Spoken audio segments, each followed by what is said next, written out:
Cosa sia successo là lo può dire solamente una ricostruzione teorica o rintracciando chi ha commesso quel folle reato.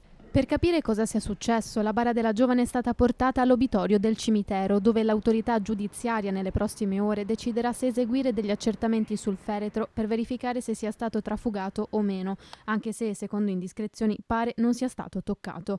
Ma sono ancora al vaglio tutte le ipotesi. Potrebbe essere fatta per qualsiasi cosa, cioè per nascondere qualcosa, perché cercavano qualcosa, perché sappiamo che ci sono 7 in giro che fanno qualsiasi cosa. Tra le piste degli inquirenti, infatti, il nascondiglio di sostanze stupefacenti, ma non si esclude nemmeno che la tomba della 35enne che si è tolta la vita nel 2010 sia stata presa di mira per scopi satanisti.